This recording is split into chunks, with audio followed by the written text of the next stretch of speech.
your name, Jesus. Hallelujah. Chains be broken, lives be healed, eyes be open, Christ is revealed.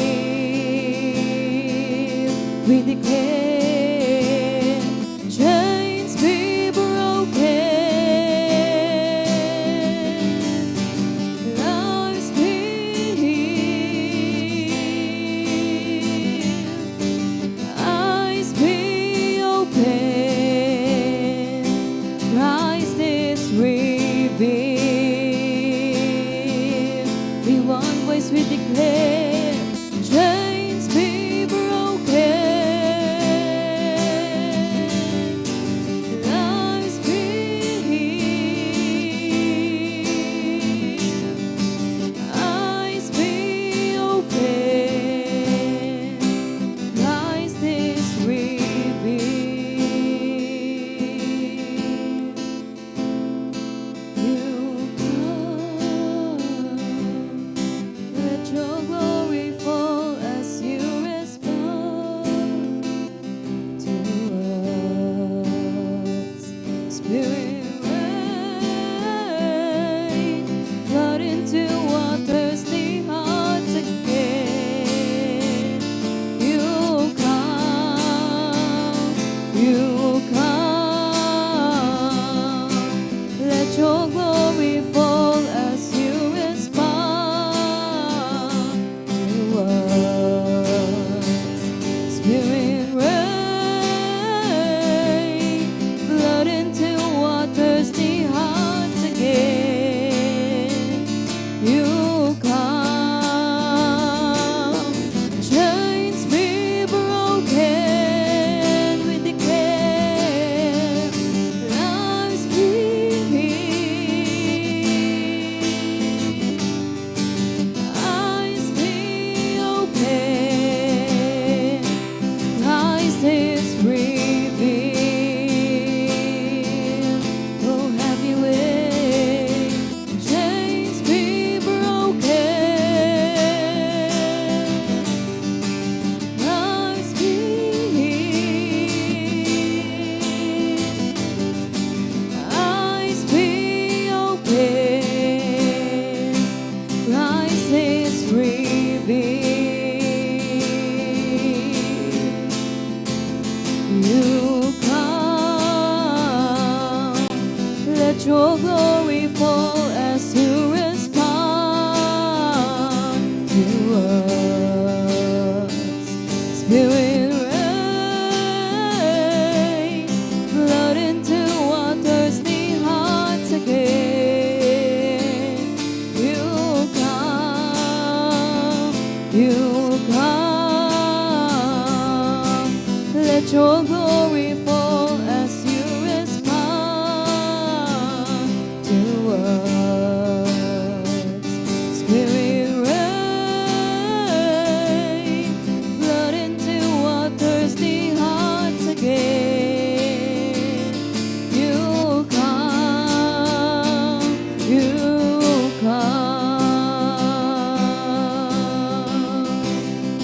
oh hallelujah.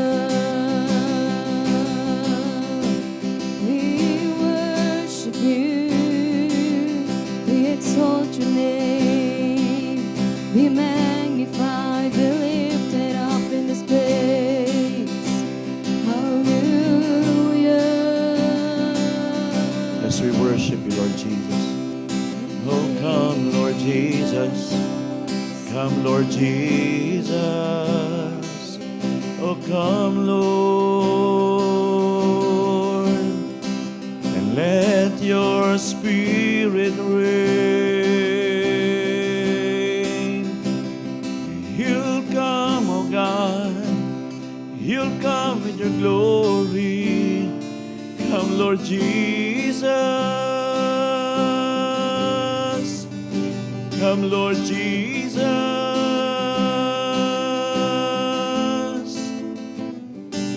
Have your way. Have your way. Oh, Jesus. Spirit reign. Spirit reign. Spirit reign. Hirian, hirian mo. Hirian mo, surian mo. Hirian mo, surian mo, kwamamin. Himi alamahan buru seriami turu mo kurai mini. Hirian nuru mo kono mondere alalaman dere yase. Lama mama kana da mande hirian dere yasune. Hirian dere nuru mondere yandere me. Oh, rialalaman dere yase. Have your way, Spirit of God. Come and take your place. Have your way, have your way, have your way. Come flood our thirsty soul. Come fill our hungry hearts. Come, Lord Jesus, with your glory. As we worship, as we give you praise, as we bless your holy name. We bless you, Lord. We bless you. We bless you, Lord Jesus, and honor you, and bring you all the praises and the glory. Be lifted high, be magnified, worthy. Worthy, you are worthy, Lord, of all the worship, worthy of all the praise, and worthy of all the glory. Hallelujah. Father God continues to take your place in our hearts, in our life, in this church. Every one of us. Fill us with your amazing grace. And let your Spirit reign and flood us, Lord God, with your presence. Take over. Take full control of everything in us, oh God. Let everything we do give glory to you. Lord, we lay down everything, God, and acknowledging that apart from you, we are nothing. We come with humility and full submission to your will, O God. Let your will be done. Let your kingdom come. Father God, we thank you for the opportunity that we can be together in your presence. And all we desire is that glory of yours fill and cover this place and each and everyone's life and this church. Let revival come.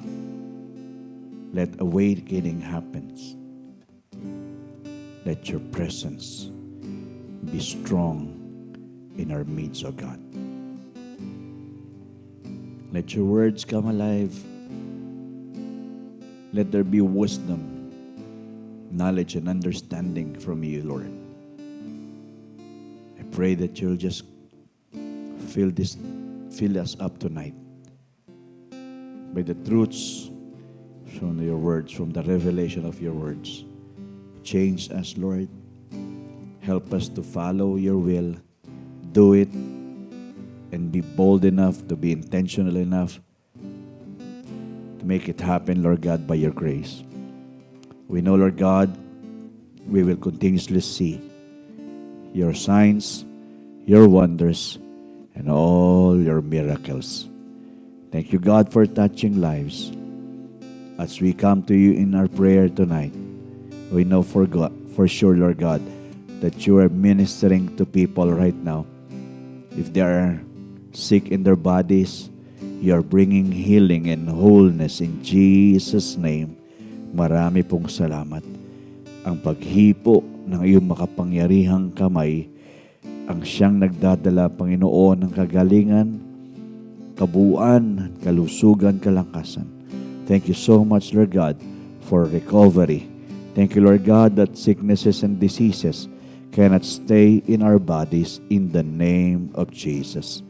Hallelujah. Thank you so much, O Lord, for whatever is lacking, for whatever is in shortage, God, you will supernaturally provide everything, and you will make us enjoy not just enough, but more than enough. Thank you, God, for the supernatural strength to face the trials and the testings and the challenges in life. And thank you, God, for that supernatural strength that brings us to become overcomers, more than conquerors, O God, and assurance of victory. Thank you so much, O God, that families here in this church, the LPBC, will continuously rise up in hunger and thirst and in the desire to be of service to you and living the life that is in accordance to your will and your will alone. God, it will come to pass. We will see that every one of us will develop that hunger and thirst. It will never be taken away from us until the day we come face to face with you. Salamat, Panginoon. Ngayon pa lang ang gabi, alam namin, Panginoon, kinukultivate mo na sa puso ng bawat isa ang gantong uhaw at gutom sa iyo. Patuloy kaming yayakap sa iyo. We'll just continuously embrace you, God. And as we draw near to you, you draw near to us. Lord, mold us as you are, so are we. Have your way. Yeah, surprise us. And we know you are not a God who will just surprise us. You'll just do a work that will really make us in awe, Lord, and really amazed of what you have done. Because, Lord, that is who you are. You do wonders and miracles, O God. Supernatural power of yours will be displayed, Lord God, in and through our lives. We bless you, Lord God, for such a wonderful time we can expend this night with you, Lord God, in your presence, in the presence of your Spirit. Thank you so much. Fill everyone's heart. Fill everyone's heart, Lord God.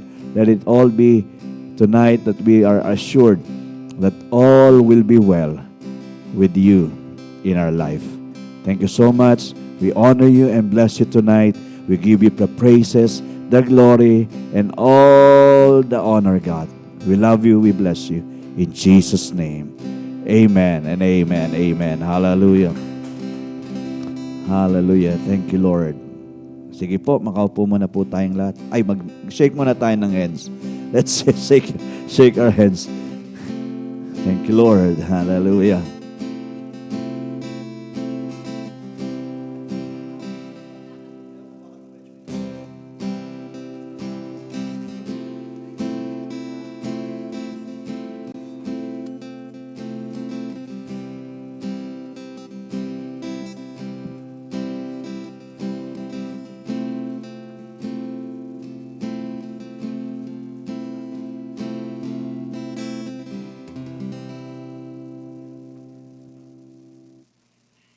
Hello, good evening. Okay, so welcome to our midweek service. Hallelujah. Masaya ba kayo? Nandito kayo?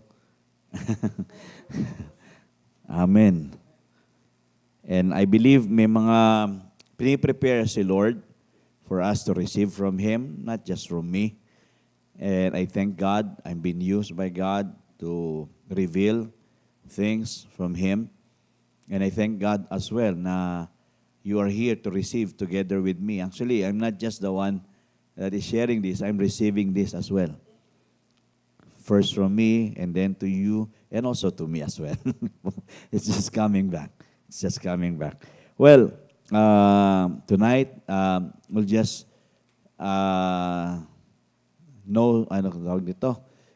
inform you of what will take place. Because today is the second day of July. So it's July na. So we have entered the second half of 2025.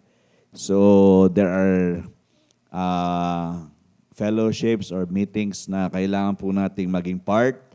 So, ito pong July ay andiyan po yung lineup of activities. So, you will notice that mostly ang ating fellowships will be concentrated on a Sunday to give way. Siyempre, na talagang mas solid po natin somehow, ma-catch po natin yung heart ng mga tao if they are really into it, no? So, this is very intentional. If we say Sunday is the Lord's Day, then let it be. Amen? So, starting July 6, this coming Sunday, it will be the Young Adults Fellowship. Okay, so after our service in the morning, so mag-see you, and then, siyempre, mali-left out, ay, meron naman pong, may pa-lunch naman. If they wanted not to go home, may lunch naman ito. Kasi ang start ng fellowship will be 1 p.m. Okay, Young Adults Fellowship will be Sunday, 1 p.m. And then, come Monday, July 7 hanggang 9, will be our prayer and fasting. Okay, this will be 7 p.m. naman po. 2 araw na online at yung pangatlong gabi ay dito sa ating midweek service. Okay? And then, on the next Sunday, July 13, Youth Fellowship naman ang ating i-cater after the service. So lahat ng mga kabataan, hindi na natin sila pakakawalan, dito na lang sila. Okay, so again, we still have prepared something for them to eat para hindi naman sila kumakalaman tiyan. Okay, so it will be Youth Fellowship on July 13. But exemption, siyempre, July 18, come Friday, ito po yung Friday, ang Ladies Fellowship. It is because ang Ladies Fellowship ay magkakaroon ng wellness talk. So, si Pastora Doktora Agnes will be here on Friday, July 18 at 6 in the evening. So, we are encouraging, siyempre, yung lahat ng mga ladies to be a part of this wellness talk. So, you will understand what is going on with your organs as female when you age in the pag ganito ng age mo, so you will just know. And some of the preventions or what we need to do para po hindi po mag-escalate po yung mga conditions. Okay, that will be July 18, Ladies Fellowship, 6 p.m. And then on the next Sunday will be Couples Fellowship. Okay, Couples Fellowship, we invite siyempre yung mga couples, husband and wife, to be a part of this. 4:00 naman to ng hapon. Pwede nang umuwi muna after the service. You can go home and then go back on the afternoon, 4 p.m. For our Couples Fellowship. And then, on the last Sunday of the month, July 27 will be Men's Fellowship naman after the service as well. So, Brother Boy, ang itlog. Dala-dala na ng umaga. Hindi po. But we will have our fellowship every after our services. That will be what we will be doing so that we can actually embrace the Sunday as really the Lord's Day. Embrace po talaga natin ito. And I don't know how it will affect people, but I don't mind. I don't care. I just wanted them to just be involved. Involvement. Kasi marami ng Kristiyano, wala na talagang walang pake. Alam pake as in. And if you are mindful of what I have shared last Sunday, yung data, churches data, that 20% are the ones that are involved in the church. 20% are those who are involved. Okay, somehow involved. Okay, but 80% are Kumbaga, not really involved. Tapos yung 25% of the 80%, yun po yung somehow manaka-naka mong makita. Minsan week o every other week, minsan monthly, seasonal ba? So that is 25% of the 80%. Kaya wag tayong magtataka in the attendance ng church, hindi mo talaga makukuha 100%. Because people are, ewan ko kung talagang Kristiyano, no? If they are really Christians. But who am I to judge? If there is such a conviction from the Holy Spirit, they will not miss anything from the Lord. Amen?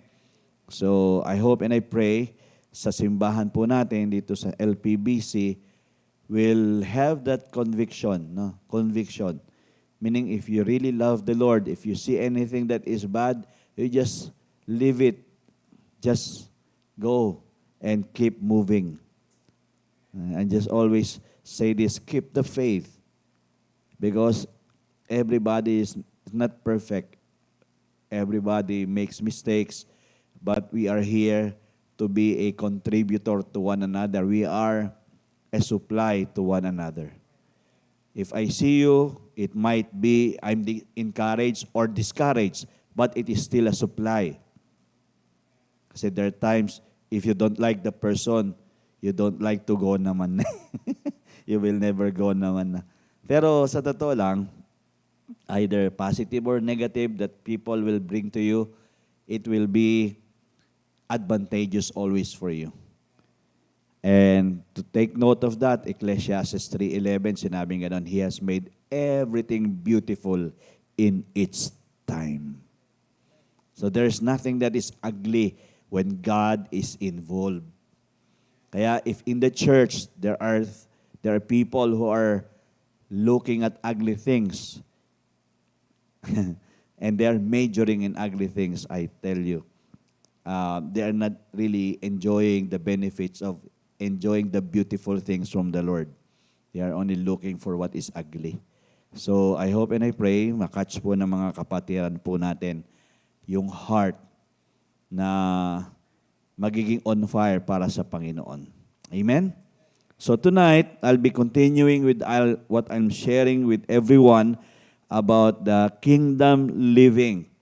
And we are here preparing po, nagpe-prepare po tayo for what is ahead while still here. We still need to do it here and prepare for what will be ahead of us. So tonight, napalitan ko ba yan?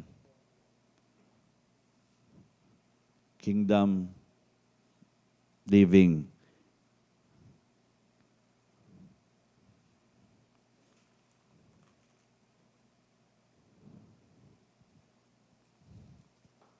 Okay. Ngayon po ay, this is series number 41, point number 75. 75 points na. Dami na po. Ano? So, this is series number 41, the commands of Christ. Okay, bakit po natin pinagdidiinan kung ano yung mga iniutos ng Panginoon sa atin? Kasi, pag iniutos, ibig sabihin, we are obliged to somehow do it. Not to neglect it or even forget it, but to be mindful of it. So, the commands of Christ we are supposed to be dead serious in doing this because it is the Lord's will for us to do. Amen? Okay, so, ang paalala, syempre, ganun pa rin.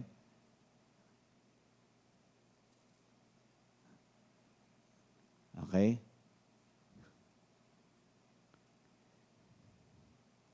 Yan. So, the life of the kingdom cannot be lived through the flesh. Okay? Yung ating pamumuhay sa kaharian ng Panginoon ay hindi by the operation in the flesh or through the flesh. So yung ating buhay ngayon dito sa lupa habang tayo nasa laman ay hindi ito yung pamamaraan ng paglilingkod or pamumuhay sa kaharian ng Panginoon. It is here in Zechariah chapter 4 verse 6, sabi nga noon, not by might nor by power, but by my Spirit, says the Lord Almighty.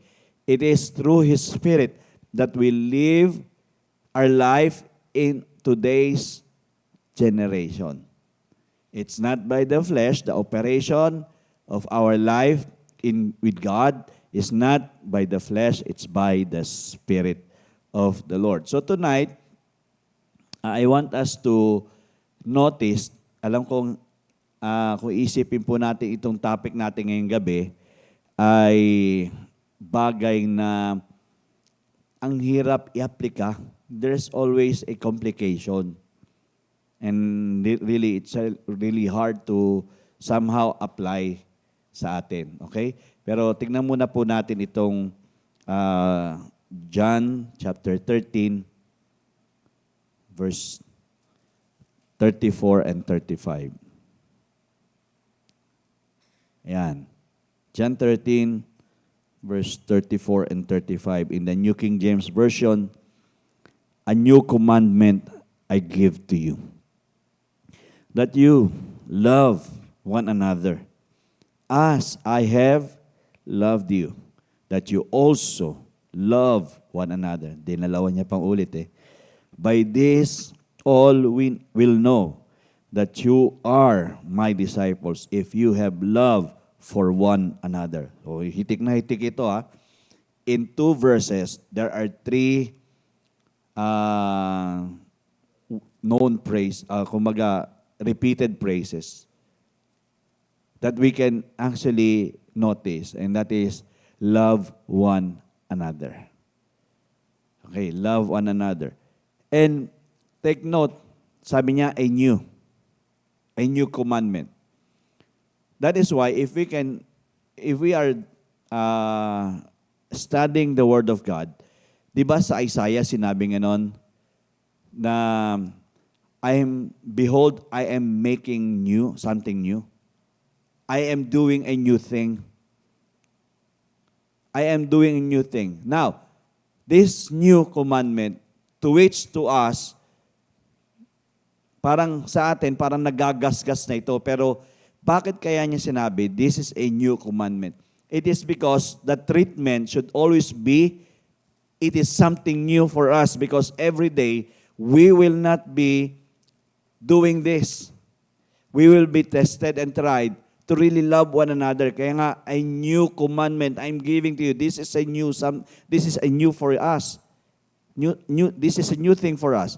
Hindi po ito hindi na luma ito. It is always new. Every day is a new thing. Diba? Lamentations 3, they are new every morning. So ibig sabihin, whatever God has given us will always be new. So a new commandment I give to you, that you, every one of us, nothing is exempted, that we love one another. Because there are times really we are being tested and tried and challenged not to love. Because there are people who are unlovable. Tama? And we are always stretched to apply these words from the Lord, this new one. Every day we wake up, am I able to love this person that you are bringing to me? Oh God, no, not that person. Wag siya, Lord, wag siya. Last Monday, I think even in the previous week, there were marches. Okay, mga nagma-march, no? And the march, yung marcha ay hindi po siya something na basta lang march. They are marching for LGBTQIA+.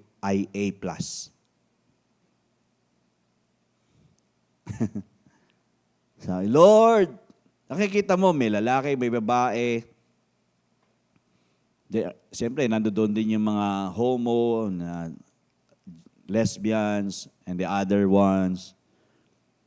And if you are a person who has not have the revelation that this is a new commandment, to love these people even though they are like that, you will never love those people. Kasi ngayon talagang napakahayag na eh.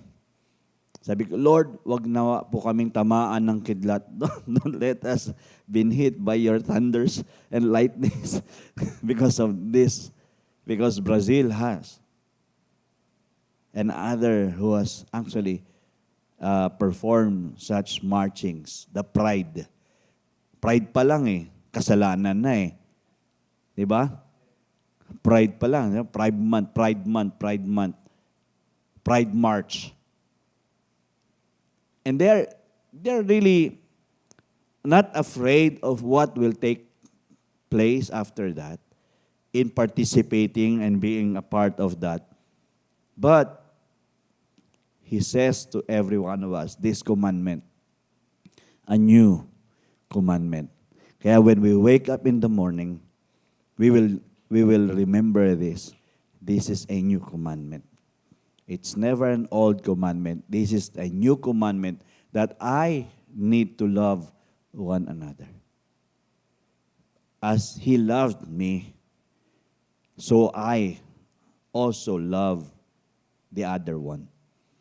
And this will make us known to be His disciples. Amen? Ito yung nagpapakilala sa atin na tayo yung mga disipulo, mga alagad, followers of our Lord Jesus Christ, if we love one another.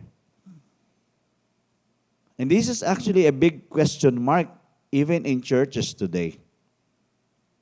Because even in the churches today, there are fightings. And I have been a witness of so many fightings in the church. And it's not a beautiful scenario. Because people are now becoming a victim rather than a victor in their life. So, dito pa lang, sa utos na ito ng Panginoon, marami nang bumabagsak. So, the question is, this is the point eh. We need to learn to love one another. This is the command of Christ, to love one another. Because we need to understand, one of the great signs of His return is the turning of the saints in loving as He loves. Last 2 Wednesdays, I'm talking about what will take place. No? Yung mga mangyayari, no? Yung wars, rumors of wars. And this is one of the great signs of His coming. When the Lord will come, this is what will happen. The saints will be turning from loving as He loves. Yung pagmamahal ng Panginoon ay hindi somehow nai-adapt or nagiging buhay sa buhay ng mga kapwa mananampalataya. So that is why in Matthew 24 verse 12, sabi nga nun, and because lawlessness will abound, the love of many will grow cold. So, if we will notice that the new commandment is not taking its effect, it is because lawlessness abounds and the love has grown cold. The love that God has shed abroad in our hearts has grown cold. Kaya nga ang panahon po ngayon, anything goes. Nobody cares about somebody.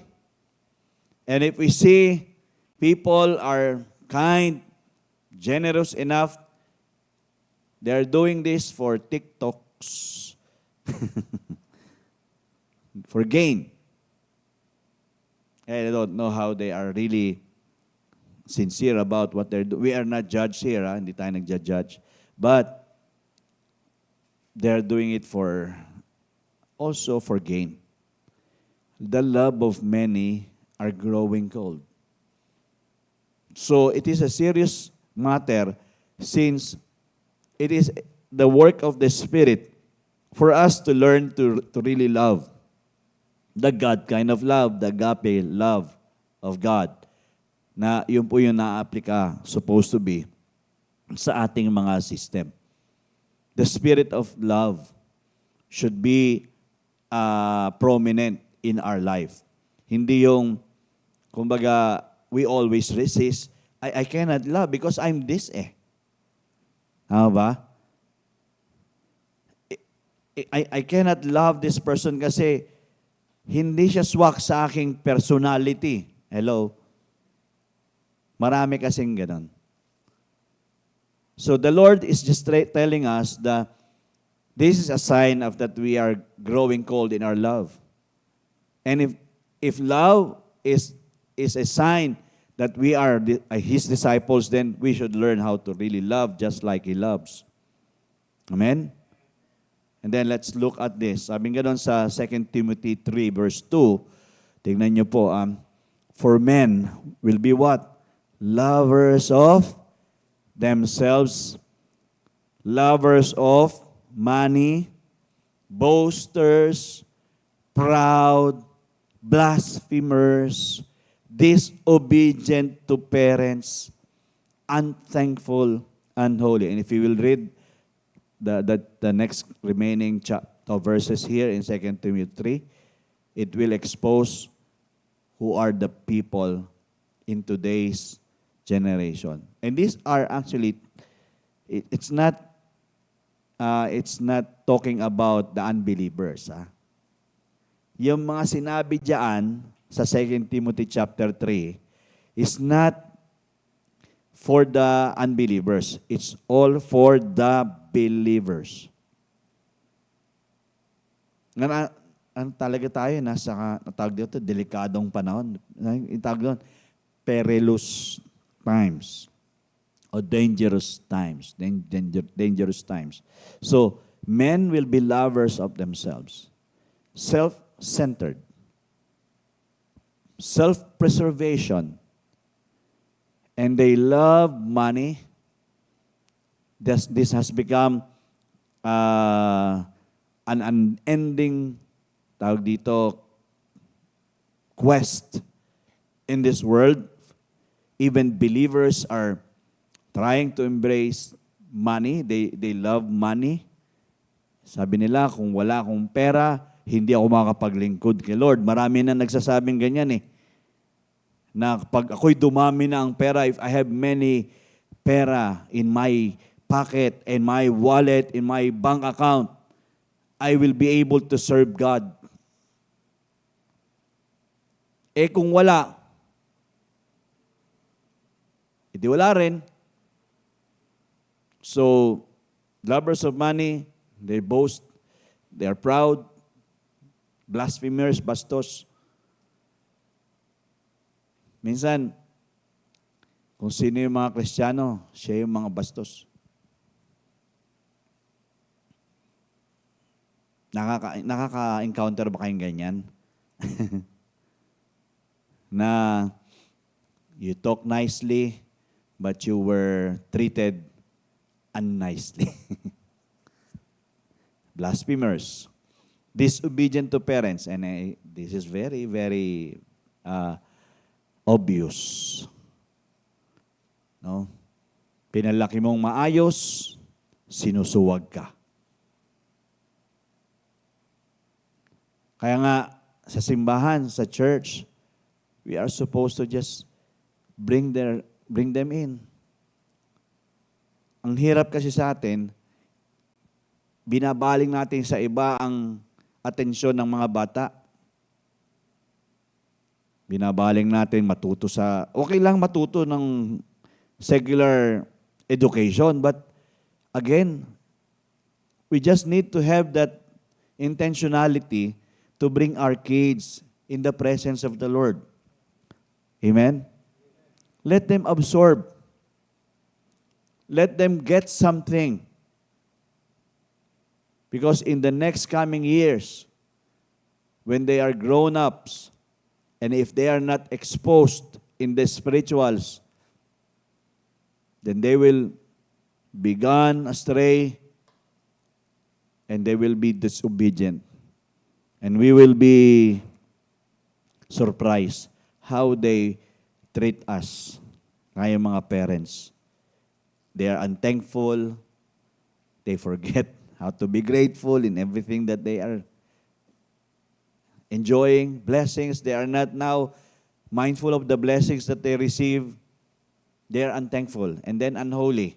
Again, the life that they live is not in accordance to the righteousness of God in Christ Jesus. So, these are some of the great signs that the love for one another is being tested and challenged. Kaya nga mga kapatid, dapat sa atin nagsisimula yung kumbaga yung intentional or somehow yung fire to just keep on doing the works of the Lord. Because somehow in Revelation chapter 2 verse 4, sabi nga nun, nevertheless, I have this against you, that you have left your first love. Iniwan mo na yung unang pagmamahal mo. You have left your first love. I have this against you. You have done well, but you are not really very well. So, that love, the first love, is being left out. It's not that, kaya nga yung new, naging old na. A new commandment. Now, it's not a new thing anymore because loving one another has been a taboo. Meaning we are not that dead serious to do such things that will please the Lord. And if it is the standard of the Lord to love one another, let it be. Amen? So, we are supposed to love one another. And these distinguishing marks should be in us. Sabi nga nun dito sa line na ito, the distinguishing mark of a true follower of Jesus is when we love each other enough to die for one another. Meaning, is there anyone here who will be giving their all for somebody else's life? Who will take the time to just give it to that one who needs you? Because when we love each other, we are really ready to die for that one person.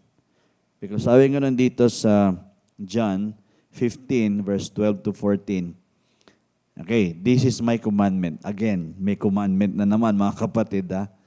Take note, this is my commandment, that you love one another as I have loved you. Greater love has no one than this, than to lay down one's life for his friends. And you are my friends if you do whatever I command you. May ano to may weight po itong sinasabi ng Panginoon Because He has done it for us We are His friends if we do what He commands. If we can learn to love one another and learn to lay down our life to our friends, then we know we are His friends or we are His disciples. Then we can establish that relationship with Him. Doon natin na-establish na tayo ay talagang genuinely sa Kanya. So, this is a distinguishing mark of a true follower. When we love each other and we are willing to die for one another. And And I will take you to some of the verses that struck me as well, reminding me to love one another. Okay? Ito yung una, Romans 13, verse 8, tsaka verse 10. Okay, sabi nga nun, owe no one anything except to love one another. For he who loves another has fulfilled the law. Love does no harm to a neighbor. Therefore, love is the fulfillment of the law. Amen? Isipin nyo na lang, ano? Sabi niya, wag na kayong, ano ba to? Wag kayong magkaroon ng utang, kundi magmahal na lang kayo sa isa't isa. Kasi ang nagmamahal ay tumutupad sa kautusan. At ang pagmamahal ay hindi nakakasama sa kanyang kapwa o hindi nakakasakit. We are not hurting people because when we know, natetest yung love natin, we don't have that intention to hurt. Even though we are hurt, and parang automatic sa atin na, if I'm hurt, I will hurt that person too. Parang mga ganun. Pag nasaktan ako, mananakit din ako. I'm hurt and I will hurt that person as well. But here, sabi nga, love does no harm to a neighbor.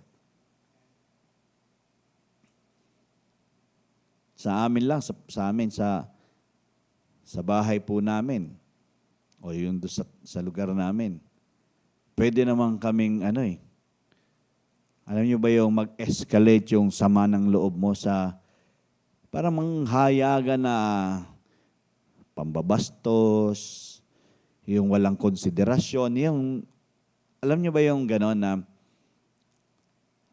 basta gagawa sila ng bagay, hindi nila isipin yung mismong nakatirik na bahay doon. Naintindihan niyo po ako. Ibig sabihin, naglalagay sila na lalagay sila doon, mag-iinuman sila roon. Nakatirik kami doon. Katabi namin, buti na lang isa, napalinis pa rin namin. Kumbaga, if you think that you can take revenge, tigilan mo na, control it. You need to control it. Di ba? Sabi ng bunga ng Espiritu, self-control. One of the fruit of the Spirit is self-control. So you just need to control yourself. Because if you don't have that control, you'll be able to fight in the flesh.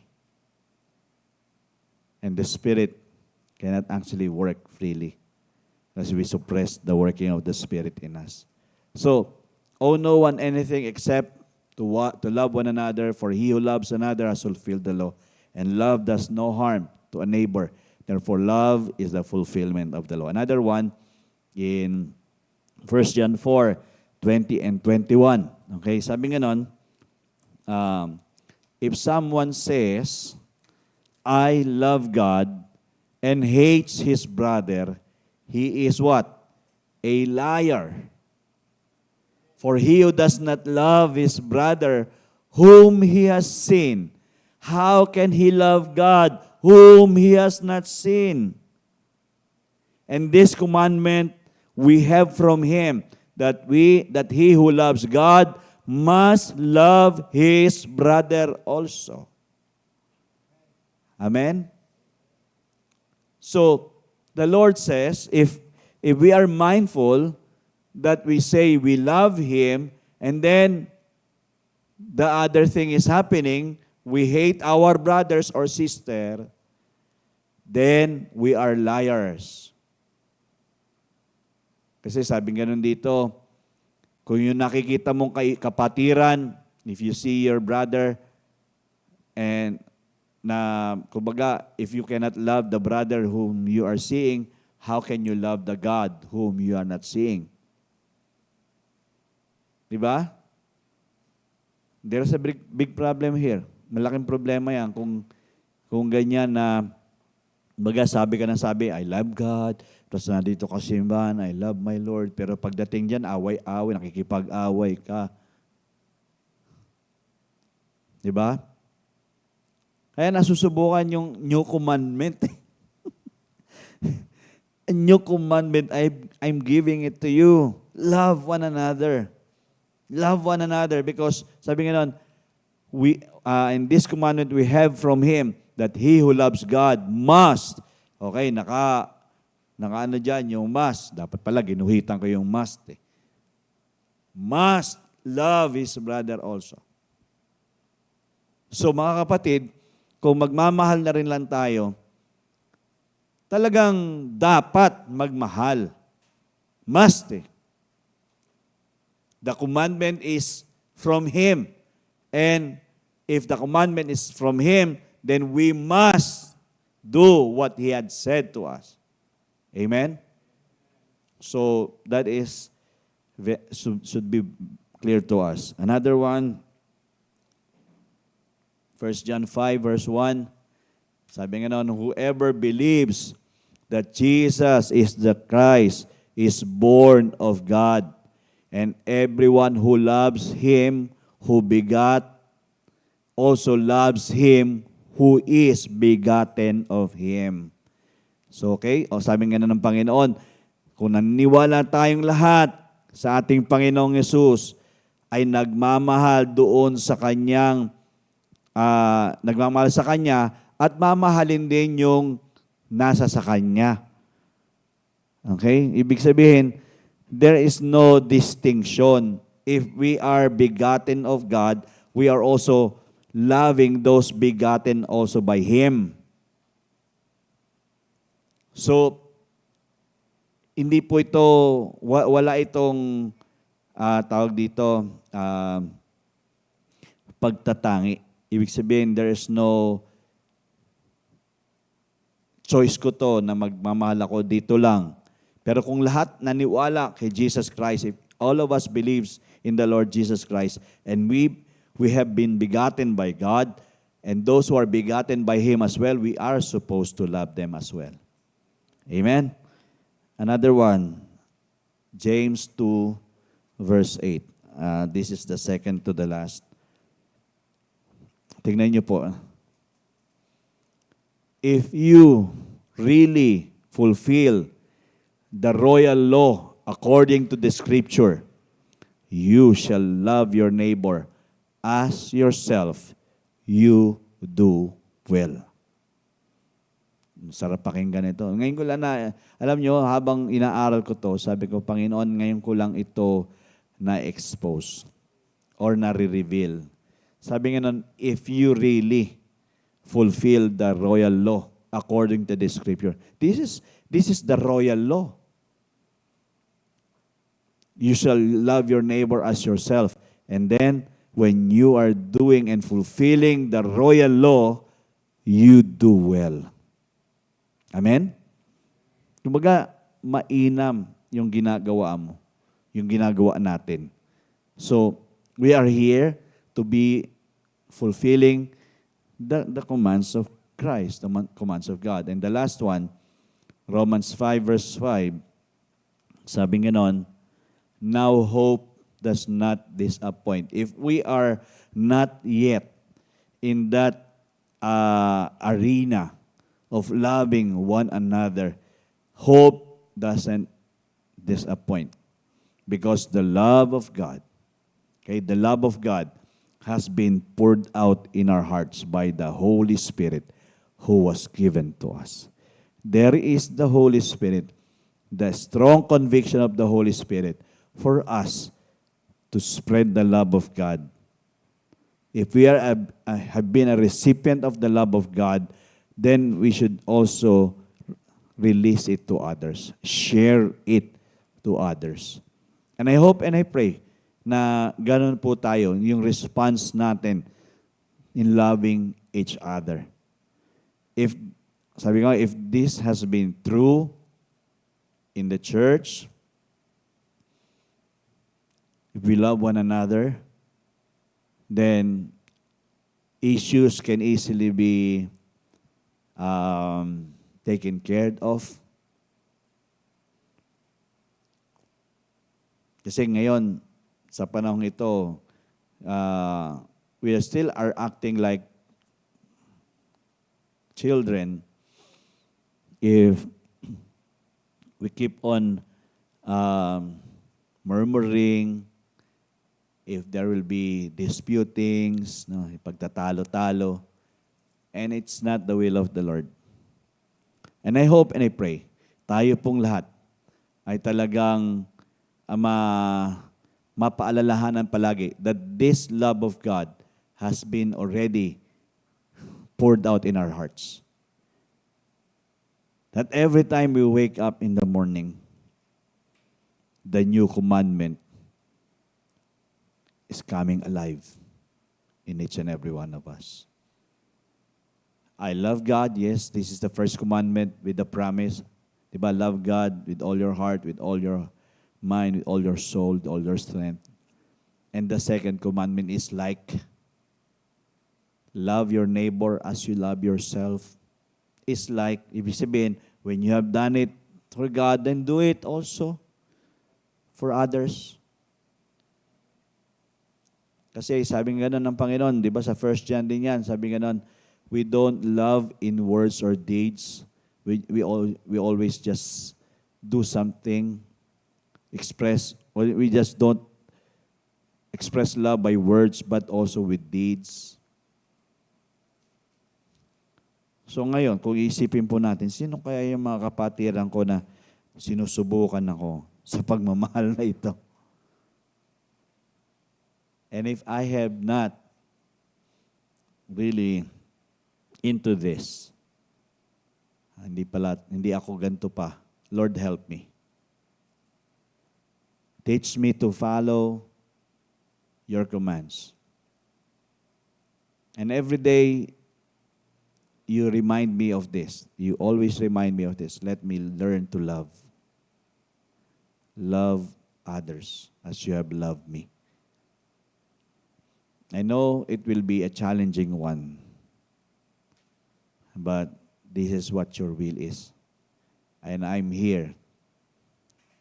Lord, help me to really love just like you love. Agape. The unconditional love of God.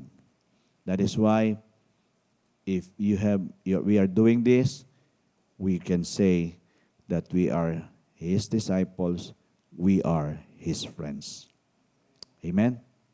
So mga kapatid, kung isipin po natin, ang panahon po natin ngayon ay talagang challenging. Sa simbahan natin, challenging din. No? Kasi hindi lahat yung makaka-embrace. But we are praying, continuously believe that the love that God has shed abroad in our hearts will be the same love that we'll be giving to others. Here in the household of faith, and then to those who are outside of us.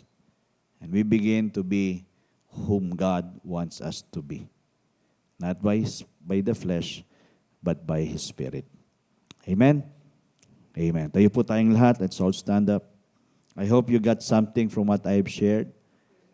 Thank you, Lord. Hallelujah. Thank you, Jesus.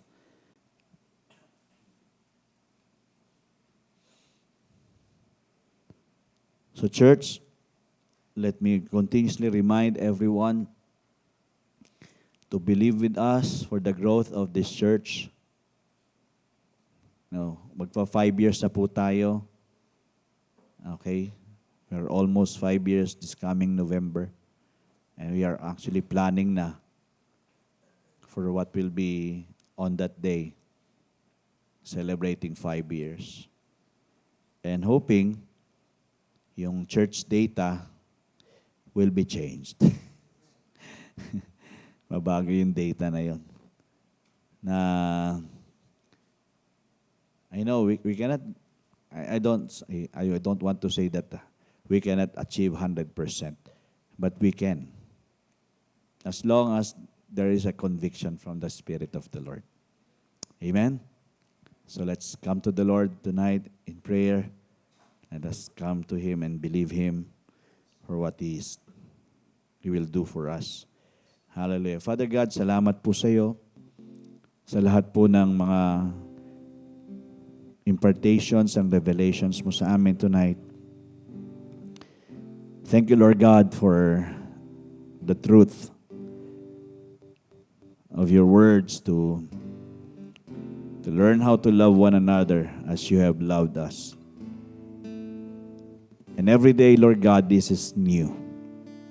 This should not be an old one. Hayaan mo, Panginoon, na maging bago ng bago, araw-araw, ang kautosang ito sa amin. But we are not doing this by our own flesh. We are doing this through your Holy Spirit. Father in heaven, we ask you that the very truths of your words will become alive in our hearts, in our life. If we have struggles, Lord God, help us to be honest with you. If we are honest that we are not that kind of a person who loves other people, help us, God. And we know, Lord, we cannot insist on who we are because we need you to be the one that is being reflected in us. Because if we love one another, that proves that we are disciples, followers, friends. We are willing to die for somebody whom you have given to us. God, I pray that let there be really unity in the body here in LPBC, that we will adopt the revelations from your words. We are not just knowing it, learning it, having information, that this will be a revelation that will surely bring transformation. Father in heaven, we need you. Kailangan ka po ng simbahang ito. Kailangan po ng bawat individual sa simbahang ito. Pangunahan mo po kami, tulungan mo po kami. Nandoon pa rin, nagre-react pa rin kami sa mga bagay na hindi naman dapat kami magpahulog at magpapalinlang. That help us, God, to be more stronger, to deal with situations in our life, not to easily react, but just pray and believe for something greater from you. Tonight, Lord God, salamat sa mga salita mo. Salamat sa mga pagkain ng kaluluwa at spiritong ito. Naniniwala kami, binusog mo kami para patuloy kaming mahubog sa imahe ng aming Panginoong Yesus, to be conformed to the image of your Son, our Lord and Savior, Jesus Christ. Let your will be done. Let your will be done, God, in each and every one of us. And let your kingdom come. Let your kingdom come. Thank you so much, Lord God, tonight for just reminding us how you are so concerned of our growth in our relationship with you. Let us grow. Lumago po kami, Panginoong, tunay sa iyo. Hindi kami basta lang manatiling mga bata. Alam namin kailangan lumaki kami, lumago, para maging matatag na mananampalataya na magpatatag din sa ibang tao, lalo na sa mga kapwa namin mananampalataya. Lord, nandito kami to be a supply to one another. Help us to be one. Help us to fulfill our purpose, why we exist. We are here to grow in our knowledge and in our spirituality. Help us to just grow in our relationship with you, with others, and with those who are outside of this place. Make us a blessing. Make us a blessing, oh God. Let your light shine. Let your light shine, God, so bright in each and everyone's life and everyone's family. Lord, I pray tonight na ikaw po ang kumilos sa buhay ng bawat isa.